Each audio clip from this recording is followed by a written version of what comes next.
All right, welcome back. And now it's time to focus on what's happening in the political scene. A lot has been happening. And of course, 2022 is that particular year. And gloves are off, literally. But today we want to have that special focus on ANC, One Kenya Alliance, and of course, what we should expect over the weekend as far as the NDC for the ANC party is concerned. That is coming weekend on Sunday. And to help me discuss that is two people here, brilliant minds. I have got Wakili, for the first time you are coming on the show, Alfred, who is an advocate of the High Court and as well as a political strategist and economic strategist for the ANC party, the right person to help us discuss ANC matters. All right, welcome to the show. Thank you very much. And karibu sana. Welcome. Well, how is your new year so far? So far, so good. It's a very interesting and important year for the political calendar, but we also hope that for the economy, that we are also potentially getting to a pivotal moment of this country. Yes. So we are hopeful that 2002 will etch itself in the history of this country as the year that we derailed this country. We'll get into that. Matters economics, quite important for us, all right? Mambo ya pesa, very important. And of course we have got Tabitha Ogutu here, who is a communication consultant, political analyst and a governance expert as well, with us here in studio. Karibu sana. Asante, Victor. Thank you for having me once again. Yeah. From the other side of here, we've seen a lot of stories. Actually, we even read that story in Rivayala. Perhaps from your own understanding of, knowledge of that landscape, what could be the problem in Rivayala? Because Rivayala is a river with a name, but now everything is being blood in that river, literally. All right, Victor. I wouldn't say that we knew about this previously. I think this is some of the new happenings around Rivayala. I mean, Rivayala has always had the scandals around who wants to come invest in it, grab that particular part, but now we are being told that Rivayala is not just that anymore, but then it's more of a red river, full of blood. We don't know where these bodies are coming from still. Just allegations here and there. What I want to say basically is we cannot dismiss what is already there as evidence, but then we need to have a very well done research from Director of Public Prosecution through the DCI's office. We see that these bodies are bodies of people who, the people who live around Rivayala, Amanyayala, come from game. So most of the times people say that somebody can just be depressed all the way from Kakamega, and then all they think about is Rivayala. They just come there and throw themselves inside so that they, But you see, the nature of these bodies, some of them are stashed in sacks. And according to the eyewitness, even from people who retrieved these bodies, some of them were completely stashed, packed, and dumped there. Have we lost our sense of humanity, Wakili? I mean, it's now getting out of hand. People killing each other left, right, and center. People hanging themselves. The entire family is being swept. Are we losing our senses as humans? Yeah, I think it's very shocking, very unfortunate that we have situations whereby bodies are showing up in a river like that. And it raises very serious issues. Who are these people, and why is it that, bodies can be washed in a river like that in those kind of numbers? Are we living now in a society whereby there's a lot of helplessness? There are people who are unknown to society, who we wouldn't be able to cater for well enough. And are we in a society whereby not everybody belongs to what we think society is, and therefore there's hopelessness, and even when people disappear, why aren't they being claimed? For example, if 20 or 30 bodies wash up somewhere. Actually, there are more than 20 bodies. And it's the most shocking thing is that most of these bodies are unclaimed. Correct. And to me, that is the key issue here, is that why are they unclaimed? For bodies to show up somewhere, it probably means that maybe a life was lost recently, or maybe it wasn't lost recently, and maybe there's some disposal of bodies going on and that kind of a thing. But I think from a policy perspective, we really need to move towards a situation whereby we create a society where everybody matters, yes, nobody is left behind, and everybody then can be accounted for. And as we move into this political season, I think that's really some of the conversations that we need to have. Yeah. Are we really a country whereby we are creating a situation whereby some people do not belong? They can even be washed up in rivers, yes, and we do not realize until somebody goes and sees what's happening there. And I think these are some of the issues that in this political cycle we really have to take a closer look at. Absolutely. And I think it was just for us important to start on that note, because getting 20 unclaimed bodies is it's not an issue, because you can imagine people who are living around that area, and River Yala is not just but a river. Many people, many communities depend on that particular river, and we are just seeking for the support from the relevant authorities to investigate these issues, and from the people saying that those bodies are being dumped from 10 p.m. to midnight, you know, they're being dumped and then they disappear, dumped and disappear. So I think police officers should just investigate this matter and bring it to a close. All right. Now let's get into the gist of the story here. It seems that things are not okay in One Kenya lands. Tabitha? Yes, Victor, you see, we've sat here and discussed this time and again. It's not the first time we're having this discussion. And I think around that was December last year. Yes. When you prompted the question of what is happening in OKA. And with the panel of analysts, we say that OKA is about to experience what we'll call a division that, of course, was foresighted. But then it's because OKA as a coalition, or what we can call it, it lacked a basis or a reason why it was formed. It was just formed so that they can have a more bargaining power for whom to place as a more suitable presidential candidate. Yes. So they lacked an agenda apart from that. And that is why we are seeing that now everybody interest wants to play part. This person wants to become the president. And if they can't have it, then now OKA is moving or is parting ways. OKA is not that old, if you ask me. And like other coalitions we have seen, like ODM, Azimio, right now they're peddling the issue of uniting Kenyans. We have UDA talking about the hustler nation, you know, what can we bring to the common Mwananchi? Now, OKA as a coalition, it doesn't even have something that you can identify it as a coalition with, you know. Like OKA is advocating for this and this for the wellness of the bigger community, which is Kenya.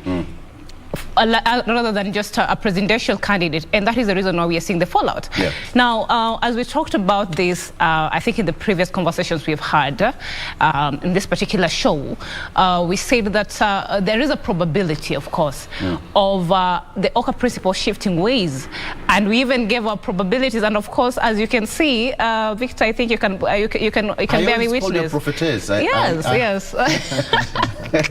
As you can see, what we said will happen in OKA is happening. We have seen that they're moving sides. Mudavadi is obviously joining a very, we prophesied a team that is UDA per se.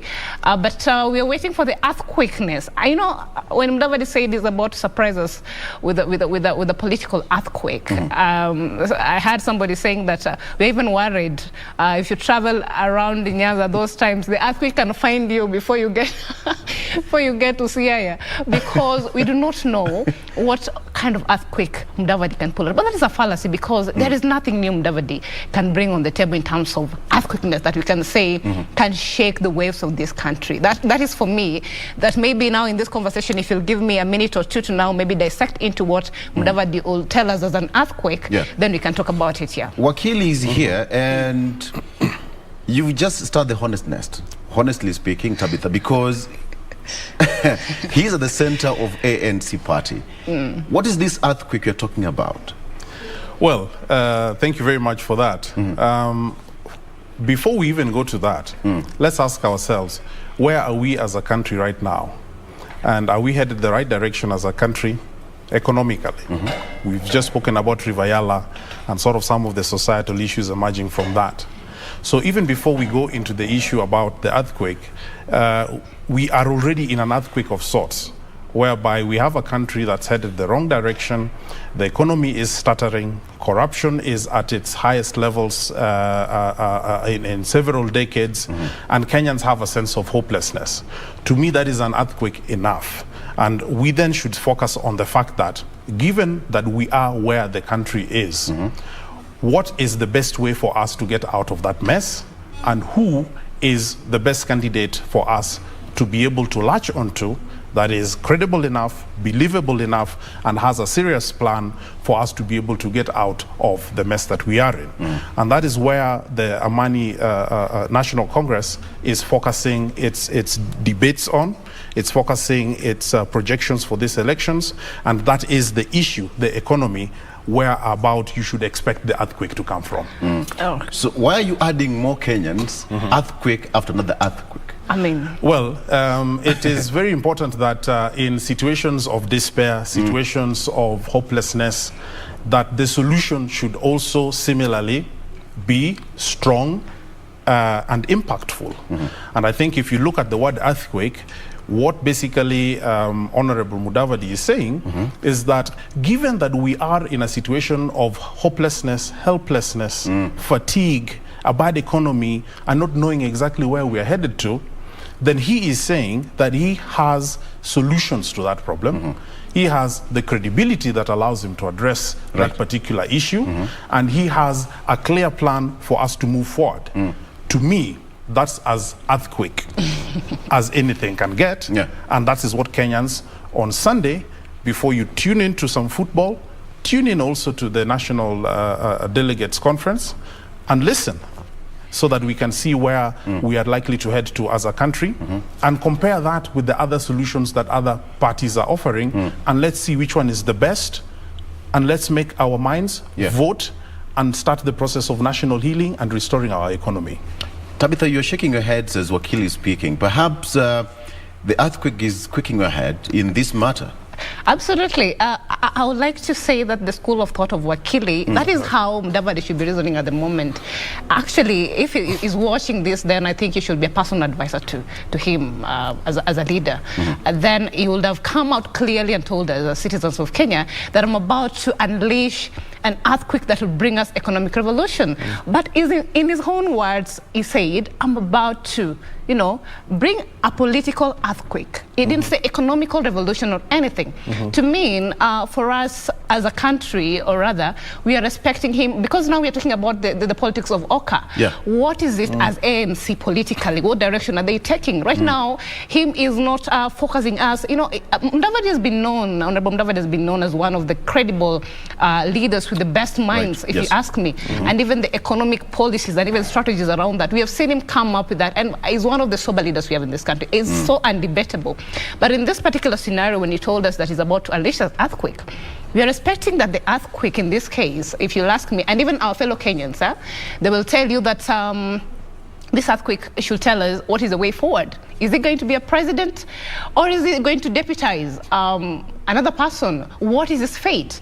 And one time I said in this show, I said particularly that if ever Honorable Mudavadi is going to consider himself as somebody's deputy, or rather anything else lesser than that, then he's going to disappoint his followers and even ANC believers very dismally. So for us, what we want to see as maybe a political earthquake, which is not an earthquake anyway, is him coming up and telling us, I've heard you as people who believe in ANC, and what we have seen in Mudavadi is not lesser than a president.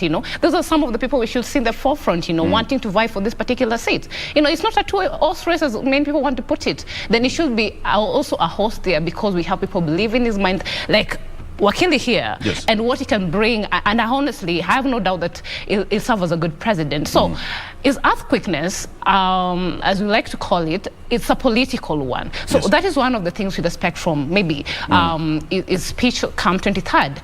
Another thing that you'll also expect in this particular thing to play part maybe is now, what is the fate of OKA? Is ANC part of the OKA? As a coalition, are they moving ways and things like that? Another thing that maybe we'll expect expect from this conversation is we have been anticipating him joining UDA. Is it a probability? Of which Wakili is here is going to answer all those questions. Given that they call, he said his brother Raila Amolo Odinga during when they went for the burial of his stepmother, they say that to go to Pamoja, we shall go and sit on the table and discuss some of these issues. Now, we anticipate that he might join UDA because we have seen his, is more aligned to that. But then we're just waiting for him to tell us. But that also will not be an earthquake because anyway, either way, we still expected him to make a move ahead of the August 2022 elections.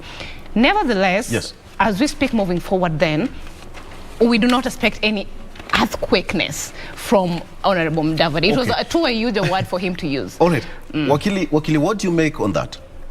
I'll probably address the issue on OKA. Yes. And then move on to maybe one or two issues that my good friend has raised. Thank you. But before then, let me just rope in what Honorable Justice Kisiso said, who is the MP of Shinyalo. He said that Mudavadi, as the most experienced politician from Western, should stop punishing the community with his indecisiveness.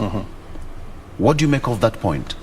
Well, I don't think that there's been any indecisiveness about the political movements that he has been making. We are still fairly early in the political calendar. You can't say that. We are just months to in 2017. elections. In 2017, NASA did not have a presidential candidate, for example, until around April. Is that the strategy you're using right now? In 2002 and in all those other races, the political environment was fluid, with people sort of testing out who they can work with and who they cannot work with, and sort of what kind of agenda they can coalesce around. And therefore, there has been some sort of, I would say, unreasonable expectation that OKA and ANC, for example, have to move far ahead of the political calendar, even as laid out by IEBC timelines. So this is really the season for people to be able to put out their manifestos. It is the season for people to be able to look at potential alliances and to be fluid enough and agile enough to have those discussions in such a way that in the next few months you will start seeing a lot of things coalescing. So I believe that this has been a fairly unfair expectation. Given previous political cycles, at this point in time, all the players ended up working with somebody different just months forward. And I do not know why it is very incumbent that Honorable Mudavadi or ANC or OKA should make certain decisions now when even other players are still talking to other people. We have this situation where probably Mheshimiwa is coming from. His statement is that he's kept his supporters waiting for far too long. We've seen other candidates. We've seen Deputy President William Ruto out and about, quite literally, in Nairobi this week. Honorable Raila Odinga is up and about. His supporters, all their supporters, are getting satisfied each and every day with the expectation. So when you talk of unreasonable expectation from ANC, what is this unreasonable expectation? Unreasonable expectation, in my view, would, for example, let me move to OKA Alliance. Is that they should have, for example, unfurled a presidential candidate by now. Unreasonable expectation is that one would also not expect to be sort of the healthy tension of discussions within One Kenya Alliance, which you'd expect in any coalition. Unreasonable expectations would be that people should basically be just being out there on a gladiator style of a contest rather than having conversations with wananchi about the economy. And what NC, for example, has been doing is that there are intense and active discussions with people, with ordinary people across the 47 counties on what they perceive to be the key issues that are affecting this country, primarily around the economy. And when you hear about a key announcement coming up on Sunday, then that is actually going to be the logical result of the conversations that ANC has been having with the people of Kenya. And then you will then be able to understand where the real pulse of the nation is at, in as far as where are we and where are we going. So I think a bit of patience will be well rewarded for all of those that should tune in on Sunday to see what that NDC brings out. Tabitha, the trust test is in test as at now in OKA. Honorable Musalia Mudavadi on this end saying that, I'm going to go to the wire. Kalonzo Musyoka as well, I'm going to the wire. Gideon Moi was given a mandate by the Kano delegates members again to the wire. I don't know about Honorable, Wetangula and all the other principles, but then the issue of trust is now threatening to break One Kenya Alliance even further.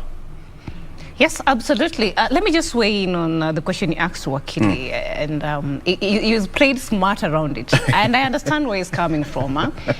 Something about, like for example, right now, if Kenya was at war with a particular, let's say, a country bordering Kenya, Somali, and then the president has not signaled the armed forces to go there and provide security for Kenyans, they will not go. They need clarity, We need our commander-in-chief as instructed that at the armed forces of Kenya, we need to be at Somali so that we can give security to Kenya. I mean, we need direction. And that is what, as followers of ANC or Mudavadi as a presidential candidate, if he will be one, we want to see. I mean, we just want clarity. It's not a matter of us pushing them to give us, what they're not ready to. But we want to know that, now that all the, I'll say that Deputy President William Ruto has always been in the western parts of Kenya, voting for votes, and actually has been pushing for that. Mudavadi has not come out to campaign as a presidential candidate. Have you seen him anywhere? No. So maybe as a follower that wants really Mudavadi to be in the ballot as a president, I really want to know, do I shift my mind to this other camp, or do I still stay around with the, expectation that he might come up one day and say that he wants to be the president? So the earlier the better for his followers, if not for him. Let him give us the clarity and the way forward. And 23rd is not so far away. So let's expect and see what if that holds grounds. Now, on to the question you asked me now. You asked the question on, what did you say again? The trust test. The trust test in OKA. Absolutely, the trust test is there. And that's what I'm telling you. You cannot put all your eggs in one basket and expect that when you reach the destination, if it was a faraway destination, you'll still find them intact. Yeah. The problem is these people came together and there's a power play here. All of them feel they're suited enough, and they are suited enough to be the president. So now, who is the best one at the end of the day? And no one, and maybe for me, from my own point of reasoning, somebody feels that maybe if I step down to be the president, then I'll look lesser to Kenyans. I'll look less presidential. Remember, Kalonzo has been a vice president in this country before. Mudavadi has been a vice president and also a vice prime minister. Yes.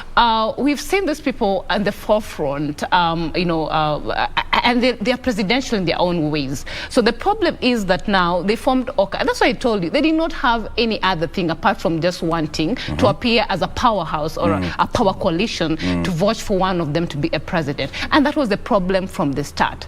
I think that now the loyalty test is at hand. Yes. Because now, if at all, any of these presidential candidates or the OKA principles are to have a future in this Kenyan politics moving forward, even past 2022, then they have to see to it that now I have a party, ANC. ANC has to have a life even after the elections of 2022. So I have to now join in with a coalition that will ensure that now, even as maybe we not have something at the end of the day in terms of presidency, I didn't say that it is the case, but if it happens in the case, then we are still going to be somewhere in terms of pushing for our agenda as a party. At this particular point, Honorable Kalonzo Musyoka said that it's now time for the OKA principle to sign the deed of assignment.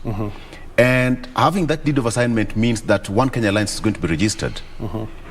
From where we speak, yesterday in the papers, there is that, counterattack. ANC is saying that Kalonzo Musyoka is not sincere.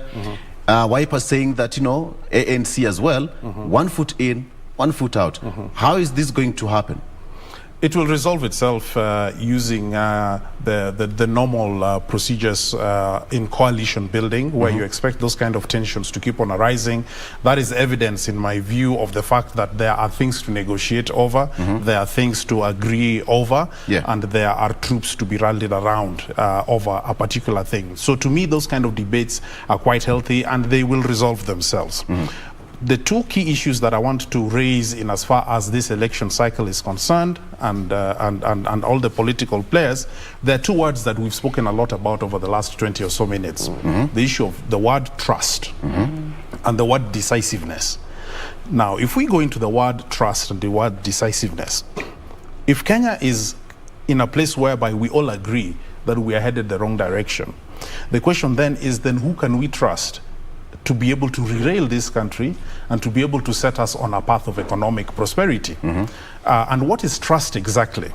Trust is not an abstract word. Trust, the good thing about this political cycle is that all the contestants have a political history. And you can easily see, looking backwards, as to what they've done or what they failed to do. So if you're talking about trust, who in 1991, for example, derailed Kenya back into the international community when inflation was 50% and above? If you're talking about trust, who, for example, professionalized the revenue collection system leading to the establishment of the Kenya Revenue Authority? If you're talking about trust, who, for example, professionalized the communications sector? If you're talking about trust again, in 2018 or so, when there was a debate about VAT and the petroleum prices that were hurting Kenyans, who was the lone voice that basically said that there are better ways of collecting taxes without sort of hurting the citizens and diminishing their ability to buy basic goods? So the issue of trust is something that we will have to look at very carefully in this particular election. In this case, I'm talking about trust amongst the OKA principles. And that is correct, because you will be able to see that because of the political histories of every particular political candidate, yes, that makes it easier or more difficult for them to be able to reach resolutions in situations like this, where they could have slightly differing views on different topics. Yes. So the issue of trust is also about the political history of those candidates.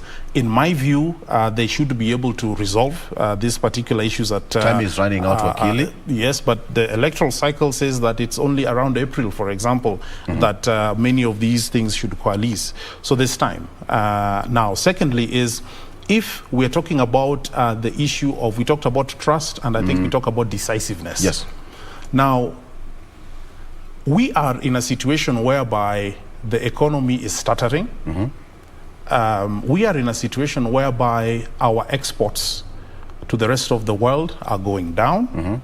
We are in a situation whereby countries like Tanzania are getting more tourists than Kenya actually does on a year-by-year basis. We are in a situation whereby, for example, SMEs are suffering. The cost of energy is getting higher and higher. Manufacturers are having those kind of issues. If you're talking about decisiveness, decisiveness to me is somebody who is willing and has shown that they are taking a position on these issues early enough in the political cycle.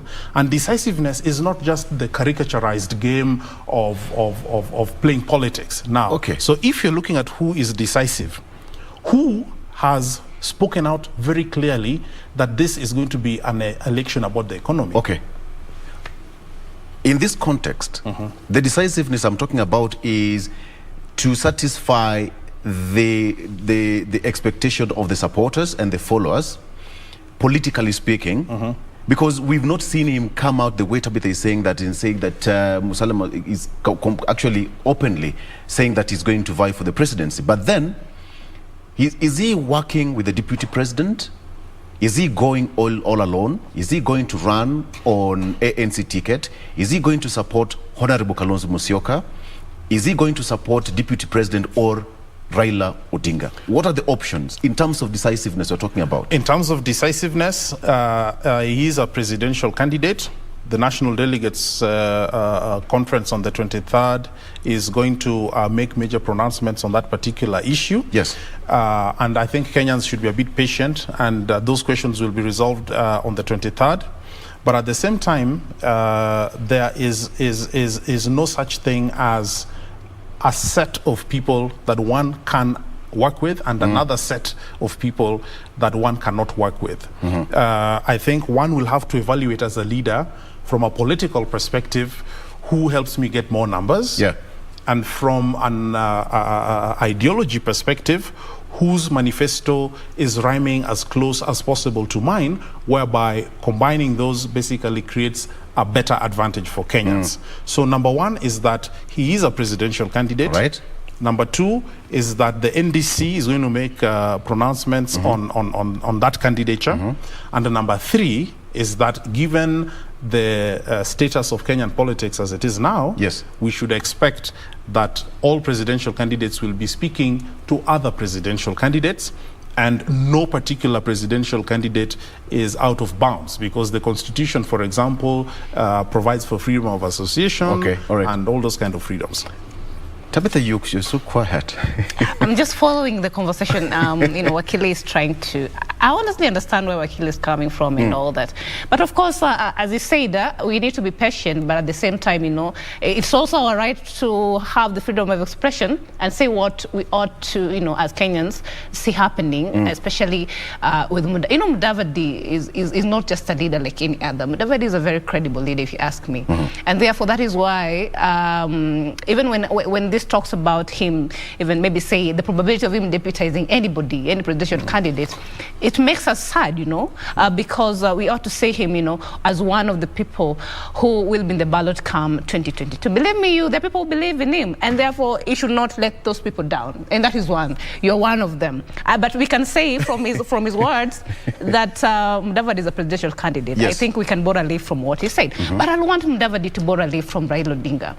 As you've seen, Raila is a man that I think is playing matured politics. You cannot tell me that ever since these debates around OKA started, either Mudavadi never knew he wanted to be a president. Then, we will say that this is somebody who does not know what he wants. And as a leader, you honestly need to come out as somebody who honestly knows what he wants.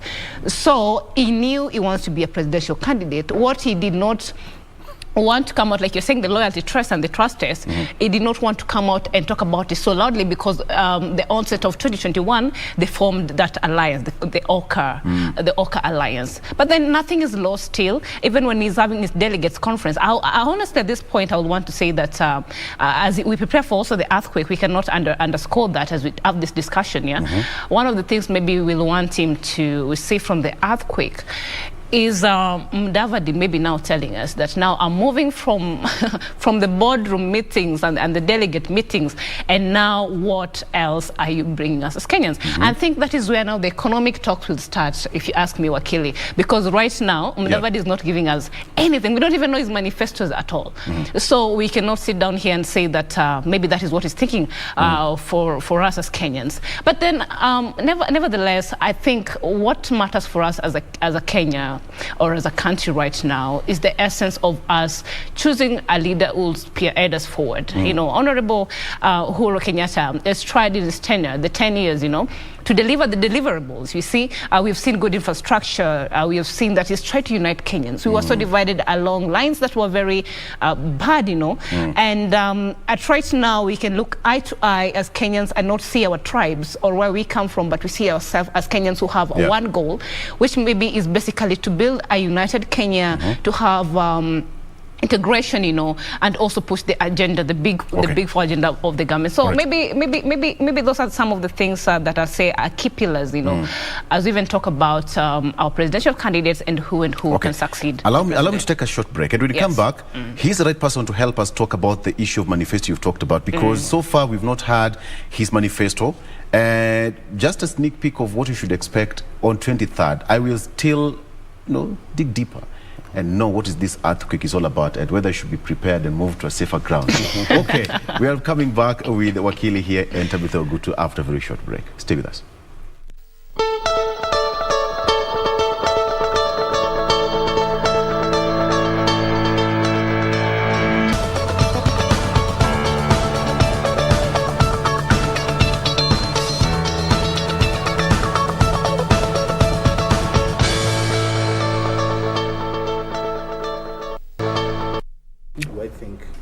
All right, and and welcome back.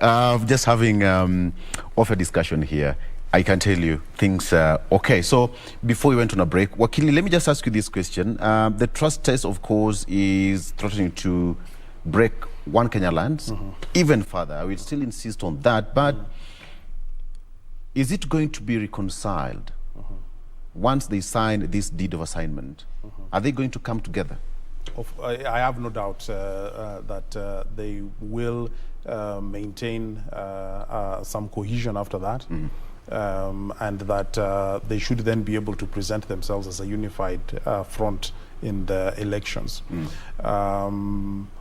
But at the same time, I think it's also clear that ANC and other parties are also not foreclosing the possibility that they could also then be talking and working with other people eventually to strengthen that alliance. Yeah. In alliance building, you do not close the door to its further development. You keep the door open for it to continue developing further.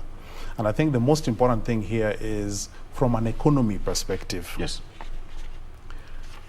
Let's get into a situation whereby we make political decisions and form political alliances that will increase the probability that Kenyans will have a better economy and to have a political vehicle that will enable Kenyans to rally behind that vehicle in a manner that allows them to now have good government that delivers on the economy. One key thing that I'm very passionate about and keen that we focus on is I think we are all in agreement that this is going to be an economy election. Right. And what does it mean for this to be an economy election? It means that rather than evaluate the candidates that are running based on tribal metrics, based on you know, how tough they seem to be on a podium, we are going to evaluate candidates based on how tough they are on the economic issues that are bedeviling Kenyans. That's where the toughness is. A tough engineer is tough on gadgets. A tough wrestler is tough in the wrestling ring. A tough chef is tough in the kitchen. So if this is an economy election, our perception of who is tough should be who has a record of handling economic issues in a tough manner and in a manner that creates solutions. And I think the answer is there for us to see. The answer is there for us to see. But then, if I could, that smile, okay. The issue of numbers is quite important. When you talk of Honorable Salim Mudavadi and Kalonzo Musyoka, in terms of numbers, when a decision is being made to get a flag bearer or negotiations are being done on who should take that post and this and that, numbers will play a critical role, right? Absolutely. You know, it can't be underrated or underscored. Nevertheless, what I was smiling about, let me just weigh in a bit, is the fact that Wakili here is talking about being tough. I mean, we don't know even what Mudavadi is tough about anymore.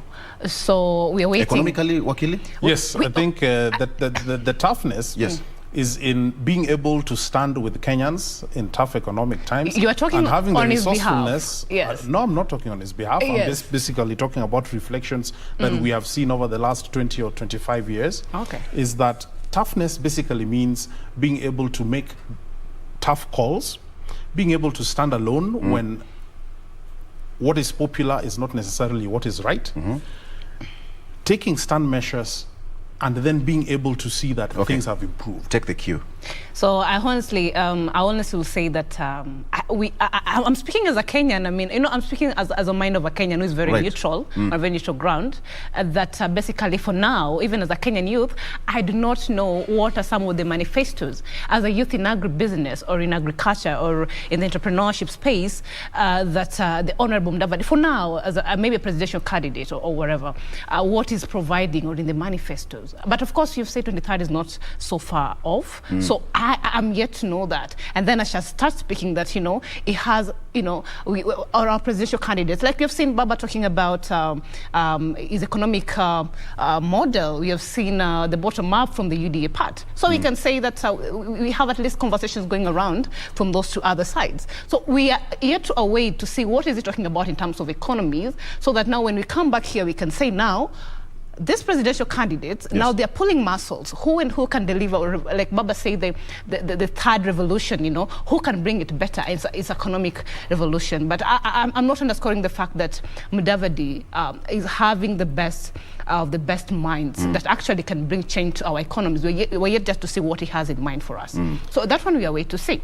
Now, I think now what I can say basically, Victor, is that of course it's that year, and we are talking about politics here and there. It's a very important conversation for us to have, But then even as we talk about this, who is choosing the presidents and things like those ones, I think leadership starts from even direct from the ward MCAs and things like those ones. Actually, it's one of the most important leadership positions, if you ask me, under devolution, because that is the person you can find more easily. They're always available. Our issues, touch them directly. So even as we talk about the economics and who has the best in terms of the toughness, as Wakili put it, which is a very valid point, is now what even is our ward MCAs, having for the common person at that particular level, so that when we upscale it even up to the county level governors and the senators, now we are talking of a situation by, even as our presidential candidates talk about these issues here and there, then we are having our country grow from the root level. But then at this particular time, we are talking also about the voters and the voters registration. So sad enough, even as we sit down here pretty and talk about we're going to choose the leaders, many youths of this country are not turning up to register as voters. And the argument, if you ask me, is that they do not see why they should turn up as voters. It's an issue, of course, a conversation that even as we talk about this, even the OKA, this unity and things like those ones, they need to address it, and other leaders, Why is it that our youth and even some Kenyans have lost trust in our leaders? And we have had them. These are the same faces we have had time and time and again. So I think even as OKA principles, even as just Honorable Mudavadi himself, he has not come out to tell the youth that support him to go and register as voters. Maybe he has done it, but not as strong enough. So I think these are some of the things you should push, and they should make us have trust in them. We lack trust in them. We lack trust in them. Some of the youths, I'm telling you, the other day, I was seeing a poll. I was trying to tell the youth that actually, sorry, you don't need to love the politics of the day. But what you need to actually do is understand the cycle around it and how it influences literally anything that you do, whether you like it or not. If you are into business, the politics will affect the policies and the business environment. If you're into agribusiness, something that I always tell the youth not shy from, the politics will affect how the agricultural productions and the value chains, come out at the end of the day. So you cannot afford to sit down and say I'll say it's an ignorance because maybe you don't know better. But then what I'm telling you for a fact is you can't sit down and say that I'll not show up to go register as a voter or vote at all because I believe that it will never show up for me. And we are the same people will come up at the end of the day and start talking about how poor leadership has cropped up, how we've elected what sort of leaders, but you never took part in electing the leader you thought was right. So if you believe in a leader and you believe that he can bring change, he can transform your business environment, he can bring you something that we are talking about tangible things. What are they saying about us? The results. It's no longer about the handouts they give you. How I always say that 100 shilling is way too cheap for 5 years of a term for a leader to be in the office. So let us look at actually how this is solving. So as we even play part in this, I think, Victor, why I brought that up, the conversation also should be of how the young people should turn up and believe in leaders, even in the OKA principle and things like those ones. Let them actually tell the youth what they have in store for them, and even the women, so that even as we show up for them and want to vote them as leaders, we ensure that they're solving our problems, not just wanting to be the leaders. And they say that bad leaders are elected by good people who just decide not to vote. Go there and take your voter's card. There is that sense of joy when you have that ink on that Yes. particular day. Yes. It's all over. Social Sense media of is always achievement. awash. Yes. And Victor, personally, I don't know. This is one of the electioneering period. I'm so excited. I can't wait for August. It's 8th or 9th, yeah? Yes, 9th of August. Yes, I can't wait for it because I'm so passionate about going to elect a leader that I think will bring. You take your part in, yes. in a democracy. In a civic process. Exactly. Yeah. So having Beautiful. that ink, flaunt Yes. it on social media, you shall have played your part. Go there and get registered. Now, if I may, just Kindly, to pick yes. up on some of the issues that she's brought up, I fully, agree that, this is really the season for us to sort of reflect through and see what kind of country we want to have after the 9th of August. I think I'd like to ask as many Kenyans as possible to log on and look at the proceedings on the 23rd, because key of the issues that we keep on talking about, there shall be solutions that are provided for them. Yes. She has spoken, for example, about young people and their role in nation building. There are very specific proposals that shall be outlined. And that on brings me to the particular question day. of the manifesto that she's also Correct. asking about. What is the manifesto of Honorable Musalia Mudavadi? Something that we can sit back and say on 23rd, the way you've said, all eyes will be at the Bomas of Kenya. I think all eyes will be on the Bomas of Kenya for a number of reasons. One is that Kenyans are looking for an immediate stopgap solution to the hemorrhage that is happening to the economy. They're looking for a unified country, and they're looking for a long-term development plan. Expound, please. And so essentially on the 23rd, you should expect that this NDC is going to address all of those particular issues and specific issues also to different groups. Now, the first thing is this. If you're looking at a presidential... You talked about 4. Yes, and I can go into the detail. Yes. Very briefly. Kindly. The first thing is this, that on the 23rd, you should expect that Musalia Mudavadi is going to outline what his administration and vision is for the first 100 days that will enable us to basically stop the economic hemorrhage that is happening right now, and those details should be provided. The second thing that also you should expect is that we are also facing a very specific issue in relation to our indebtedness, in relation to all this spike in consumer goods and so forth. And there are very specific solutions that you should be able to tune in on that day, and you shall know what they are. Thirdly, is that we are a country of several sectors. We are in agriculture, we are in tourism, we are in manufacturing, we are in the social side like education and health. And many of these sectors are not working properly currently or delivering the outcomes that reflect our capabilities as a nation. Yeah. You should expect on that particular day for Musalia Mudavadi to outline his vision in as far as those specific sectors are concerned. Okay. And one other thing that she brought out that was very important is she spoke about young people and young people having a lot of helplessness currently and sort of looking for solutions that will enable them to become part of the economy of this country. You should expect on the 23rd that very clear proposals are going to emerge in as far as special interest groups that have been marginalized in as far as the economy is concerned. Yes. Young people are one of them. Women, we have not tapped the capability of women in nation building in this country sufficiently enough. We also have people who are coming from small ethnic communities or small tribes, whereby we have not been able to engage them in nation building sufficiently. And we also have people living with disabilities, for example, who have not yet been brought on board in as far as their proper potential to contribute to the country is concerned. Now, if you are a young person, if you are a woman, if you are coming from a small ethnic group, if you are somebody living with disability, if you are somebody in manufacturing, if you are somebody in tourism, if you are somebody who is interested in making sure that we have a good health plan for this country, if you are somebody who's interested that the education system should deliver proper outcomes that turn us into good people, then the 23rd, I believe, is what is going to be a pivotal moment in this country for us to basically coalesce around that kind of a plan. Okay. Let me burst your bubble, Tabitha. When we were on a break, you asked him a very simple and a direct question. That do you think Honorable Musalia Mudavadi will deliver?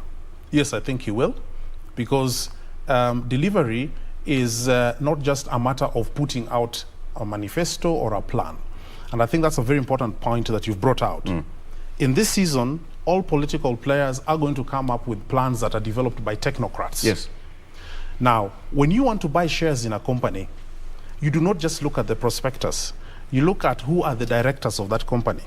And you can either believe what they're saying in the prospectus, or you may not believe it, or certain issues could come up. And that is where the issue of political integrity over time, believability as a candidate comes in as a key issue. So if you want to find out whether somebody can be trusted to deliver, it's not about what they put out in the manifesto alone, but it is about their history as a political player over the last several years, and then that becomes fairly clear. Tabitha, in 1 minute, are you satisfied with that? Of course, and by the way, more than ever, I think I'll want to go and experience the earthquake at the Bomas of Kenya 2030. You reserve me a seat. I'll reserve you a seat. I'll sit next to you, so that all these things you have said, I'll be there and say, they've been addressed. Another thing would be that in whose hands are we safe? Are we safe in Honorable Mudavadi's hands? I mean, he said that the only hands that we're safe in is in his hands. So we're yet to experience that. But above all, I'll say that I have no doubt Honorable Mudavadi is a credible leader, and just to say the least, I think I'll be there on 23rd. Eh? Karibu. I'll be there on 23rd. So that as we have this conversation, we have it in a way that we are not by partisans.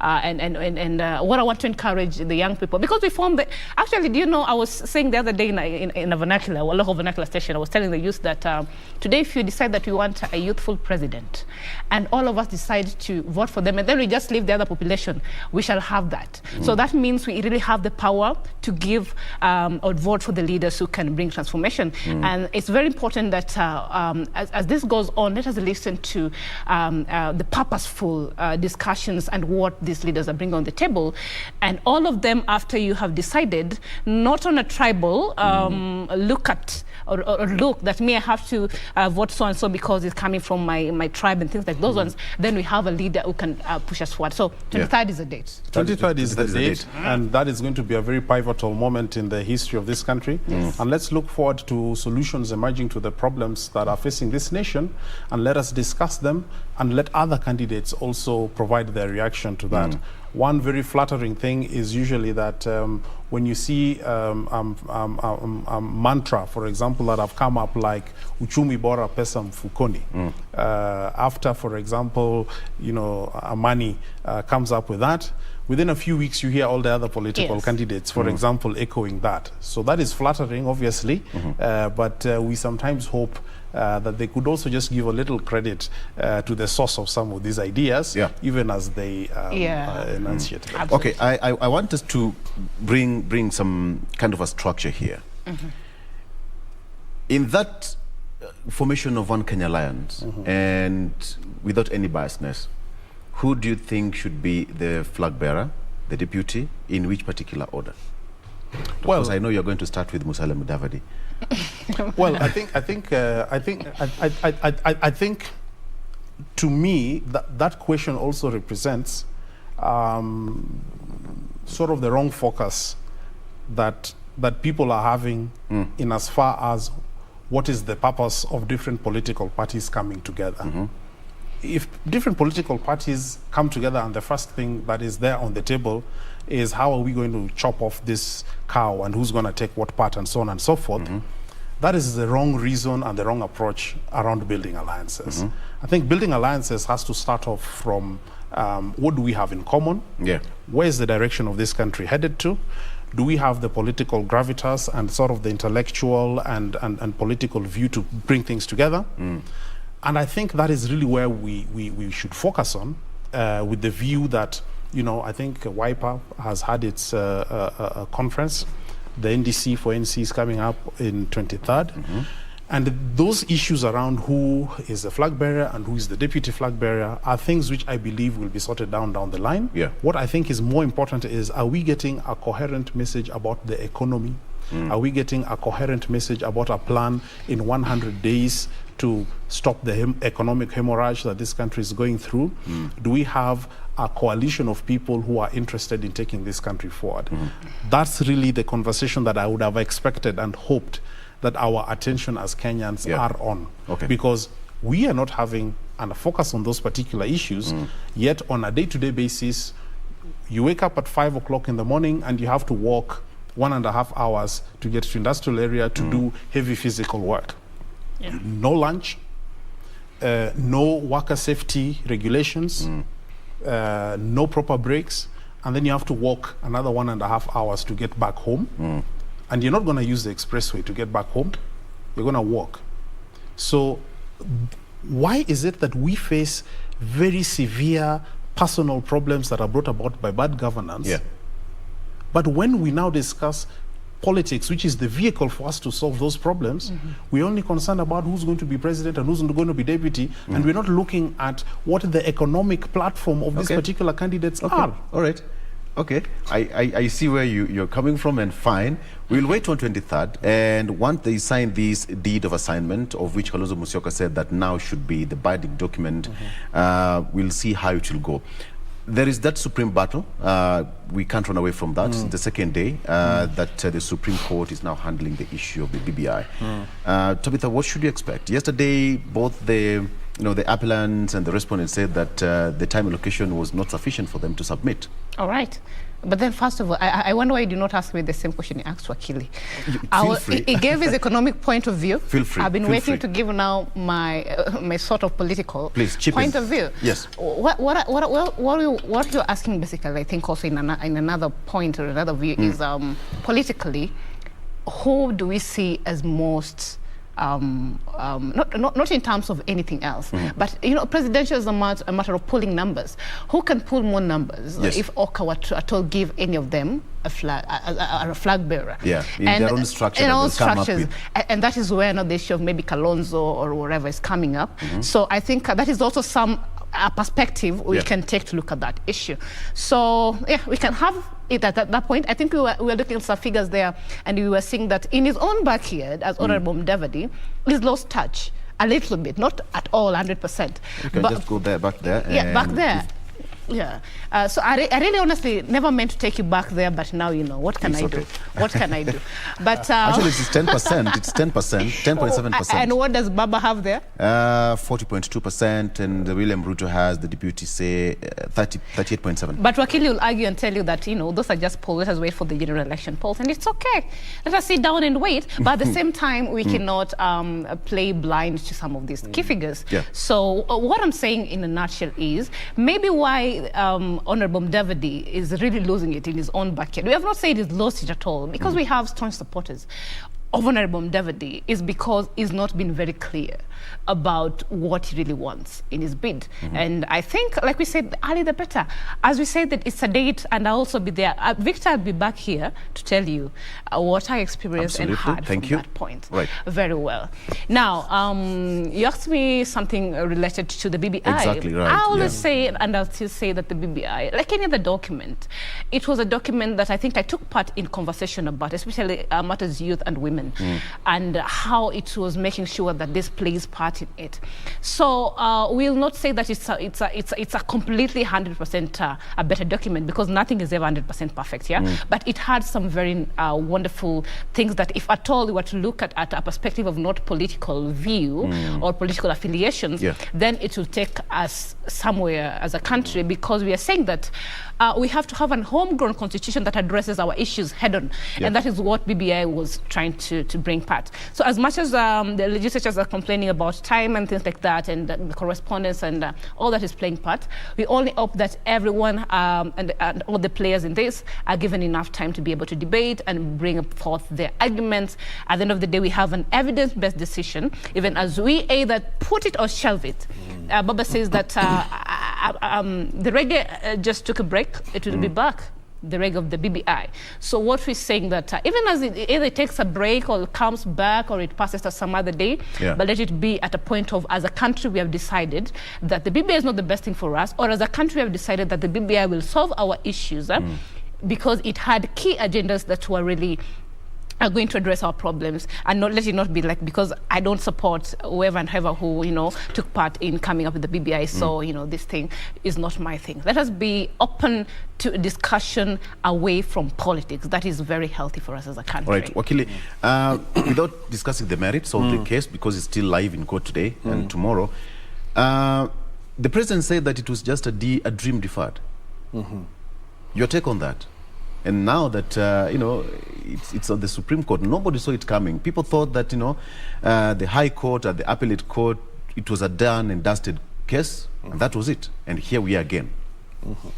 Yeah, I mean, that's quite interesting. The phrase, a dream deferred, it reminded me that phrase was used quite a lot when Thabo Mbeki was president in South Africa, and they were having a lot of discussions about the future of the African National Congress. Yes. But back to Kenya, it could or may not be a dream deferred, and that is really what the Supreme Court decision is going to be all about.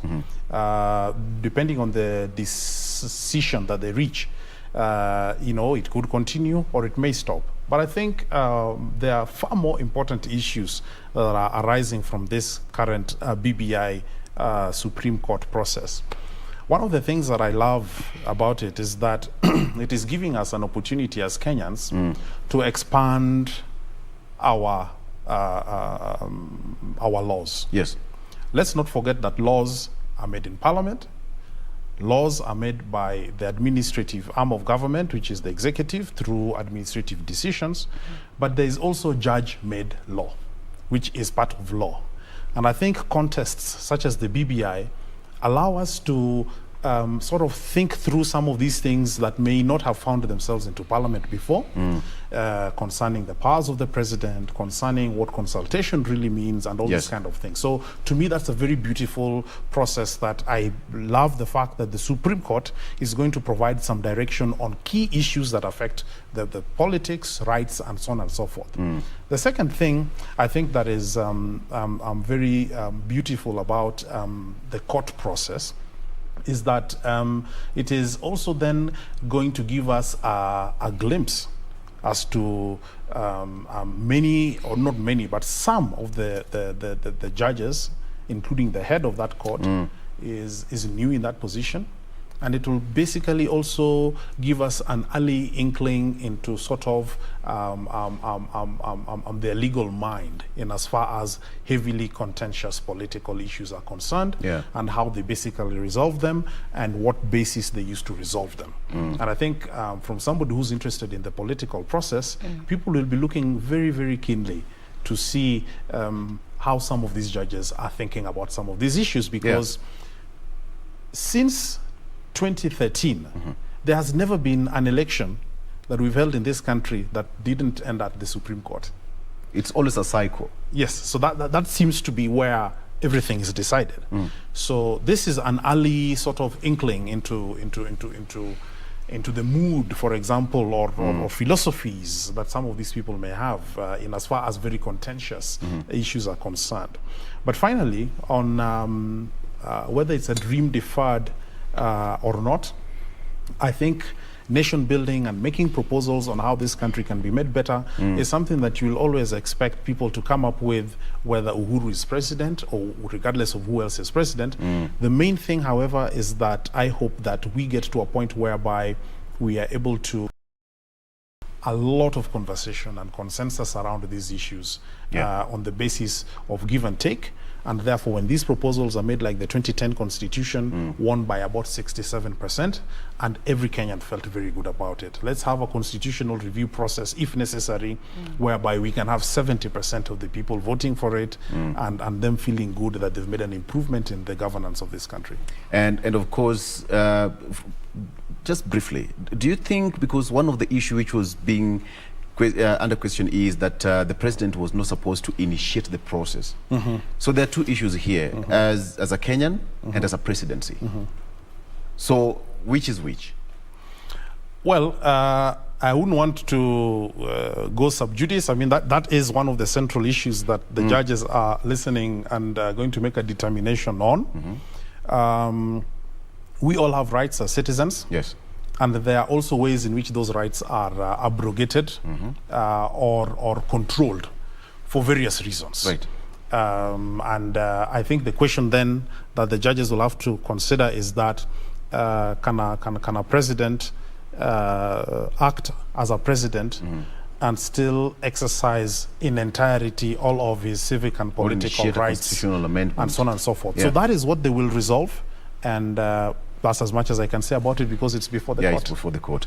All right, when we're coming to a close, we at that particular point where now voter registration is quite intense, and of course IBC is targeting 4.5 million new eligible voters.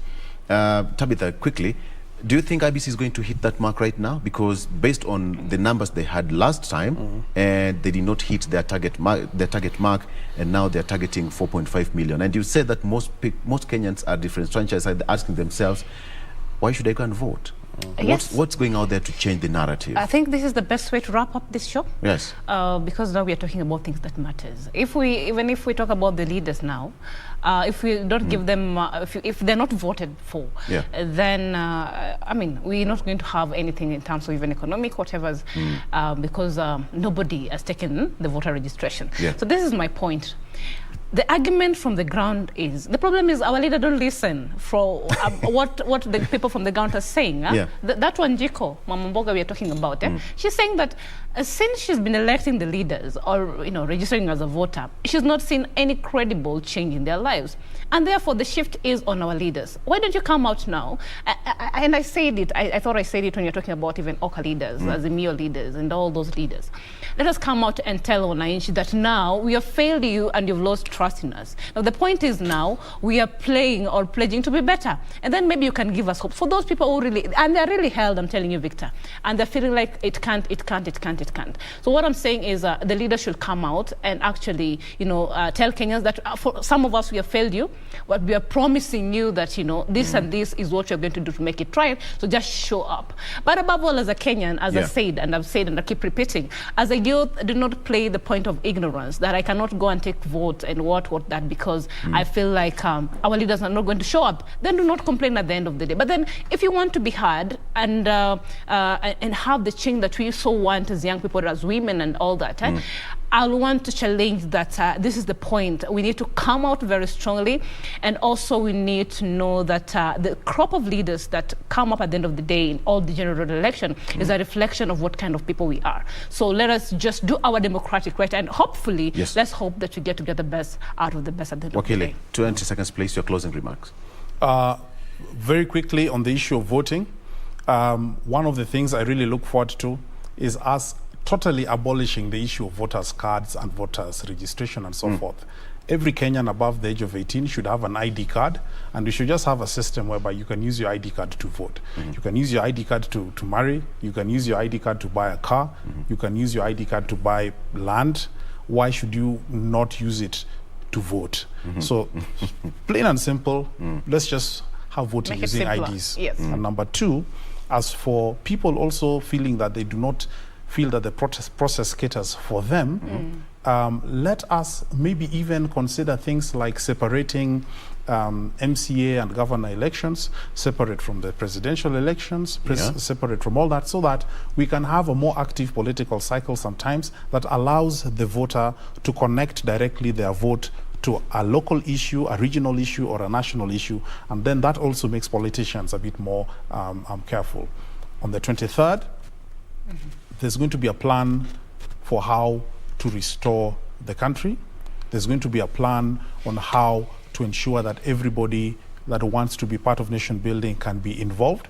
And I'd like to urge everybody to listen in if you cannot attend, and listen to the outlining of an economic and social and democratic agenda that should be able to take this country forward.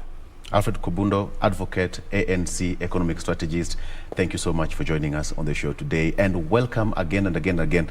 We will be here again after 23rd so that we can dissect those issues in details. I'll be happy to share. Thank you so much. And Tabitha Ogutu as well, who is a governance expert and a political analyst.